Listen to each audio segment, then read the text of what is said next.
Welcome to Godavari smart learning. √3 అనేది కరణీయ సంఖ్య అని చెప్పమన్నాడు. So that √3 is an irrational number. యాక్చువల్గా √3 ఏం చూపించాలి? ఇర్రేషనల్ అని చూపించాలి. యాక్చువల్గా మనం ఇర్రేషనల్ అని చూపించలేము. సో డైరెక్ట్గా √3ని ఇర్రేషనల్ అని చూపించలేక కాంట్రడిక్టరీ మెథడ్ అని ఒకటి వాడతాం. అంటే ఏం వాడతాం? కాంట్రడిక్టరీ మెథడ్ అంటే ఇండైరెక్ట్ మెథడ్ వాడతాం. ఇండైరెక్ట్ మెథడ్ అంటే ఏంటి? వాడిచ్చిన క్వశ్చన్ మనం ప్రూవ్ చేయలేక వాడిచ్చిన క్వశ్చన్కి వ్యతిరేకంగా ఆపోజిట్గా ఒక స్టేట్మెంట్ అనుకుంటాం. వాడు ఎస్ అంటే మనం నో అనుకుంటాం, వాడు నో అంటే మనం ఎస్ అంటాం. అంటే వాడు ఏమన్నాడు? ఇర్రేషనల్ అని ప్రూవ్ చేయమన్నాడు. ఇర్రేషనల్కి ఆపోజిట్ ఏంటి? రేషనల్ అని తీసుకుంటాం. అంటే ఇప్పుడు మనం ఏం చేయాలి? √3 రేషనల్ నెంబర్ అని తీసుకోవాలి. దీనికి ఆపోజిట్గా ఒక స్టేట్మెంట్ తీసుకుంటాం. So let √3 is a rational number. Rational అనుకుంటాం, దాని ఆపోజిట్గా అనుకుంటాం. రేషనల్ నెంబర్ అనుకుంటాం. ఎందుకంటే ఇర్రేషనల్ అని డైరెక్ట్గా ప్రూవ్ చేయలేక ఇండైరెక్ట్ రివర్స్లో వెళ్తాం. √3 రేషనల్ అని ప్రూవ్ చేస్తాం. రేషనల్ అని అనుకుని స్టెప్ బై స్టెప్ మనం ముందుకెళ్ళిన తర్వాత కొంతసేపటికి ఏమర్థమవుతుంది? మనం చేస్తున్నది రాంగ్ అని తెలుస్తుంది. అంటే మనం రేషనల్ అని అనుకున్న మన ఊహ, మన అజంప్షన్ రాంగ్ అని తెలుస్తుంది. మన అజంప్షన్ తప్పు అయినప్పుడు, మనం ఊహించింది తప్పు అయినప్పుడు వాడు ఇచ్చింది కరెక్టు అని చెప్పే విధానాన్ని ఇండైరెక్ట్ మెథడ్ అంటాం. సో కాబట్టి 10th క్లాస్లో మనకి ఇది ఇంపార్టెంట్. ఎందుకంటే డైరెక్ట్గా చేయడం కాదు, ఇది ఇండైరెక్ట్ మెథడ్లో చెప్పాలి. కాబట్టి సో రేషనల్ నెంబర్ అనుకున్నాం, దీనికి ఆపోజిట్గా రేషనల్. ఇర్రేషనల్ ప్రూవ్ చేయమంటే రేషనల్ అనుకుని సో రేషనల్ కాబట్టి every rational number is in the form of p/q రూపంలో ఉంటుంది. మళ్ళీ ఈ p,qలు ఎలా ఉండాలి? కోప్రైమ్స్ అవ్వాలి. కోప్రైమ్స్ అంటే p,qలలో ఒకటి తప్ప మరి ఏ ఇతర ఫ్యాక్టర్ కూడా డివిజిబుల్ అవ్వకూడదు. అంటే ఏ ఇతర కారణాంకము ఉండరాదు.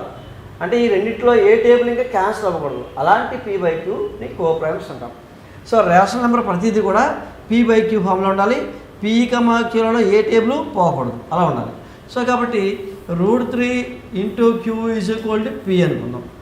ఇరువైపులా వర్గం చేస్తే 3 × q² = p² అన్నాం. అని ఇప్పుడు p² ఎంత? 3 × q² వచ్చింది. 3 × q² అంటే ఏంటి? సో ఇక్కడ మనకి p² ఏం పోద్ది? q² పోదు. అప్పుడు p² ఏం పోద్ది? 3 పోద్ది. ఎందుకు పోదంటే p² q² పోదు, q² p² పోదు. ఎందుకు పోదు అని అనుకున్నట్లయితే మనం అక్కడ ఈ రెండు ఎలాంటి సంఖ్యలు? పరస్పర ప్రధాన సంఖ్యలు, అంటే కోప్రైమ్స్. ఫర్ ఎగ్జాంపుల్ కోప్రైమ్స్ చూద్దాం. కోప్రైమ్స్ ఎగ్జాంపుల్ చూస్తే ఎంత? 3,5 చూద్దాం. 3,5 రెండు కోప్రైమ్స్ అనుకోండి. అంటే ఒక ఫ్రాక్షన్ 3/5 అనుకోండి. ఒక ఫ్రాక్షన్ 3/5 అనుకోండి. ఆ 3/5 ఫ్రాక్షన్లో 3లో 5 పోదు, 5లో 3 పోదు. మరి 3² అంటే 9, 5² అంటే 25. మరి 3² 5² పోదు, 5² 3² పోదు. కాబట్టి సో ఇక మనకి p,qలు సో కోప్రైమ్స్ కాబట్టి p² q² పోదు, q² p² పోదు. కానీ p² విలువ ఏంటి? ఈ రెండింటి యొక్క లబ్ధంతో ఏర్పడింది. కాబట్టి ఖచ్చితంగా 3 అనేది దేంట్లో పోవాలి? p²లో పోవాలి. కాబట్టి సో ఏంటి?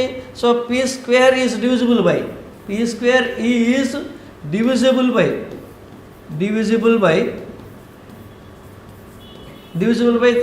p² అనేది 3 చేత డివిజిబుల్ అవుతుంది. p² 3 చేత డివిజిబుల్ అయితే ఖచ్చితంగా p is also divisible by 3. p is also divisible by 3. p² కనుక సో 3తో డివిజిబుల్ అయితే p is also divisible by 3. p కూడా డివిజిబుల్ అవుతుంది. ఎందుకు అంటే సో ఫర్ ఎగ్జాంపుల్ సో మనకి 27² ఈజ్ డివిజిబుల్ బై 3 అనుకోండి. 27 is also divisible by 3. 27² is divisible by 3 అయితే 27 is also divisible by 3. కాబట్టి p అనేది దేంతో డివిజిబుల్ అవుతుందండి? సో దేర్ఫోర్ కన్క్లూజన్ ఏమొచ్చు? p is divisible by 3. p is divisible by 3. p is divisible by 3. దీన్ని box కొట్టండి. p is divisible by 3. సరే, ఆ తర్వాత ఏం చేస్తున్నామంటే మనం ఇక్కడ సో నెక్స్ట్ ఇప్పుడు ఏం చేస్తున్నాం? q కావాలి మనకి. q కావాలి కాబట్టి ఈ స్టేట్మెంట్ తీసుకుందాం. p is equal to √3 into q తీసుకున్నాం. √3 ఇంటూ క్యూ తీసుకున్నాం అంటే పీ ఈజ్ డివిజిబుల్ బై 3 కాబట్టి సో అంతవరకు వచ్చింది. కాబట్టి మనకు స్టేట్మెంట్ ఏంటి, పీ ఈజ్ ఈక్వల్ టు √3 అంటే p is equal to q into √3 తీసుకున్నాం. P into Q3. సో అక్కడ మనకి అంటే ఇక్కడ మనకి పీ, ఈ పీలో ఏం చేస్తాం అంటే పీ ఈజ్ డివిజిబుల్ బై 3 కాబట్టి ఈ స్టేట్మెంట్ నుంచి ఈ స్టేట్మెంట్ రావాలంటే P is equal to 3 divisible అవుతుంది 3 ఇంటూ సంథింగ్ ఎక్స్ అనుకోండి. 3 ఇంటూ ఎమ్ గారు 3 ఇంటూ ఎక్స్ అనుకోండి. అప్పుడు పీ ఈజ్ ఈక్వల్ 3x కాబట్టి పీ ప్లస్లో 3x పెట్టాం is equal to √3q. 3 into something కాబట్టి √3q.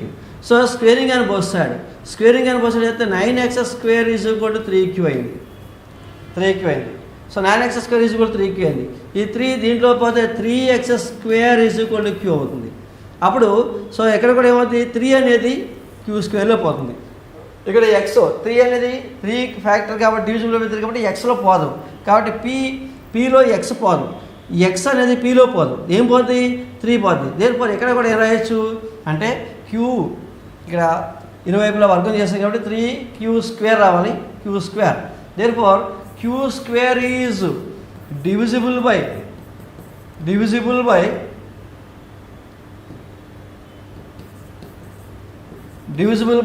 3. therefore Q² is divisible by 3 అంటే therefore ఏం రాస్తాం, Q is also divisible by 3 రాస్తాం. డివిజిబుల్ బై 3 అంటే ఇక్కడ మనకి ఇది బాక్స్ చూద్దాం. అంటే Q అనేది దేంట్లో పోతుంది, Q అనేది 3లో పోతుంది. మరి P అనేది కూడా దేంట్లో పోతుంది, 3లో పోతుంది. కానీ ఎక్కడి నుంచి స్టార్ట్ చేస్తాం మనం, ఇదేమో ఇర్రేషనల్ అని ప్రూవ్ చేయమన్నాడు. మనం ఏం చేస్తాం, √3 రేషనల్ నెంబర్ అని తీసుకున్నాం. రేషనల్ యొక్క ఫస్ట్ డెఫినేషన్ ఏంటి, రేషనల్ అనేది P/Q ఫామ్లో ఉంటుంది.